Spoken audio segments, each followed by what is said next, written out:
From my own research and evaluation of the biography of Muhammad, I could not find much love from Allah towards him. Do you agree? The word love in Arabic is hub. From among 114 chapters, surahs, 6,236 verses, ayat, and about 77,000 words in the Quran, the word love and its derivatives appear as follows. Love for Allah 3 times. Conditional love 3 times. Not related to Allah 28 times. An abysmally small total of 34 times. In none of them is there an expression of Allah's love for Muhammad. Fortune favored Muhammad when Khadija bint Khuwaylid, a 40-year-old widow, no longer in her first youth, who had already been twice married and had several children, proposed to marry him. Khadija, allegedly considering her old age, gave Muhammad several children. There were 4 daughters, Zainab, Ruqayya, Fatima, and Kulthum. But for what an Arab was then and still is, a great misfortune, all her sons died at an early age. Tradition lists them variously. One was Al-Qasim, who is said to have died when he was 2, and from whom his father took the kunya of Abu al-Qasim, which was retained by him. There also seems to have been another boy called Abdullah.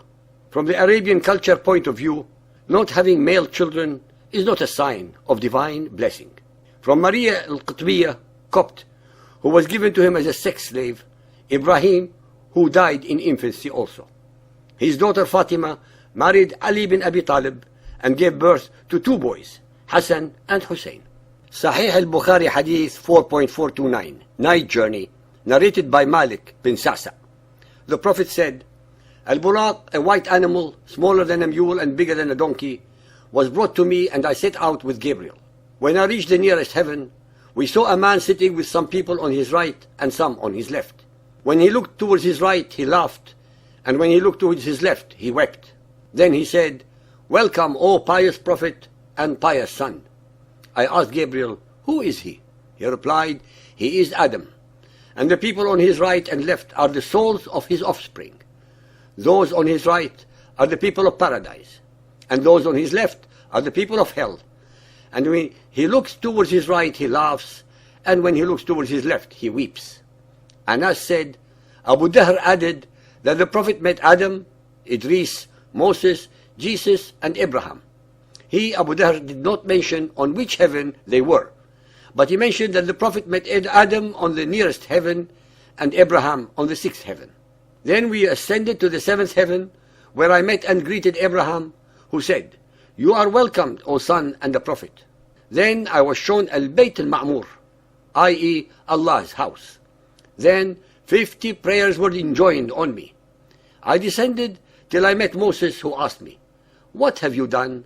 I said, 50 prayers have been enjoined on me. He said, I know the people better than you, because I had the hardest experience to bring Bani Israel to obedience. Your followers cannot put up with such obligation. So return to your Lord and request him to reduce the number of prayers. I returned and requested Allah for reduction, and he made it 40. I returned and met Moses, and has a similar discussion, and then returned again to Allah for reduction, and he made it 30, then 20, then 10, and then I came to Moses, who repeated the same advice. Ultimately, Allah reduced it to 5. When I came to Moses again, he said, What have you done? I said, Allah has made it 5 only. He repeated the same advice, but I said that I surrendered to Allah's final order. Allah's apostle was addressed by Allah. I have decreed my obligation and have reduced the burden on my slaves, and I shall reward a single good deed as if it were 10 good deeds. Sunan of Abu Dawood Hadith 247, narrated by Abdullah ibn Umar.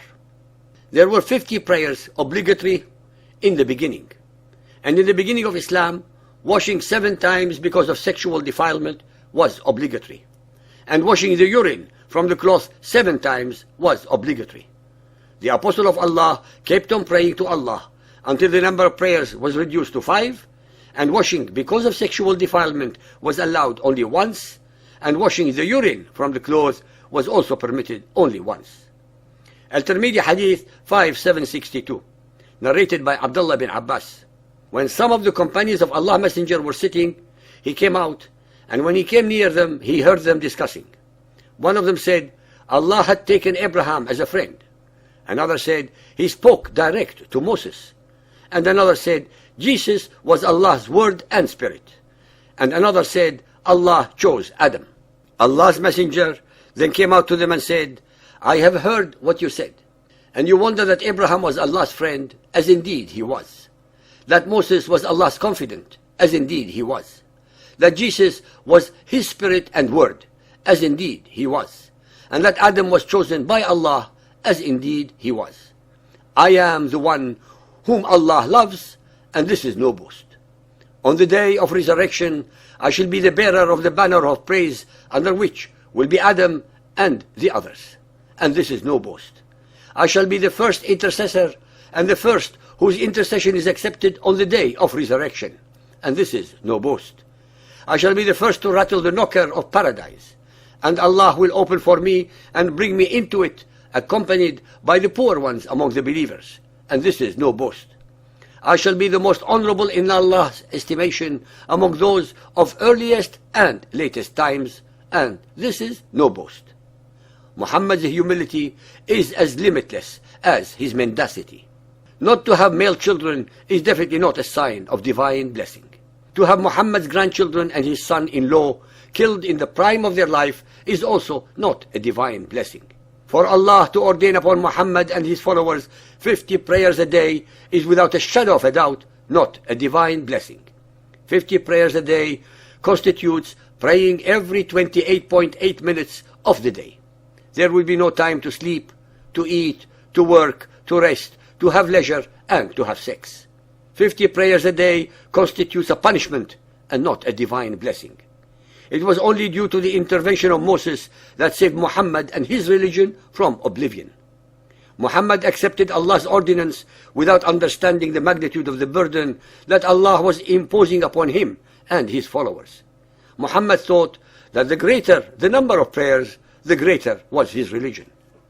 It was Moses who had the intelligence to realize that Allah's ordinance was unreasonable, impractical, and unacceptable, and accordingly advised Muhammad repeatedly to negotiate better terms with Allah until ultimately he had to reduce the number of prayers to a more manageable 5 a day. Muhammad and Islam owes Moses an incredible debt of gratitude. The Quran portrays an Allah who so loved Muhammad that he was always ready to defend him, protect him, and advise him even unto the most intimate of his personal affairs, with the most appropriate and relevant verses that justified any and all of his actions, deeds, and thoughts. This perception is not at all supported by the most relevant facts that are mentioned in the ahadith, such as Allah did not see fit to talk directly to the allegedly best of all his prophets. All his communications were through the angel Gabriel, an angel who is only mentioned in the Bible and was received second-hand. Allah did not allow Muhammad to have any living male children. Allah later deprived him of his most beloved male relatives and descendants, such as his nephew Ali, his grandchildren Hassan and Hussein, and Al-Zubayr. Allah's love manifested itself in requiring Muhammad and his followers to pray 50 times a day, an onerous and impossible task to follow. This was later abrogated and reduced to the much more reasonable 5 only because of the very opportune and intelligent intervention of the Prophet Moses and his acumen in advising Muhammad to negotiate a more manageable number of prayers with Allah. Without the intervention of Moses, the Israelite and Hebrew prophet, there would have been no Muhammadan cult of Islam. The Quran asserts that Allah did not show Muhammad or his followers a single miracle, unlike those that he bestowed upon several of his more beloved Hebrew prophets. Allah did not give Muhammad any warning about his time of death, thus depriving his followers from getting an authentic and comprehensive Quran in his lifetime. The after effects of this omission caused Muhammad's followers to fragment into as many, if not more, sects as those that he vehemently condemned among the Jews and Christians. In conclusion, and as usual with Muhammad, his Quran and the Ahadith we always have only Muhammad's unsubstantiated and unwitnessed words and events, that what he is telling us is the truth. We have also conclusively demonstrated that Allah is actually Muhammad's own alter ego and hence is not God. Based upon all the facts that we reveal, we leave it to our readers and listeners to decide.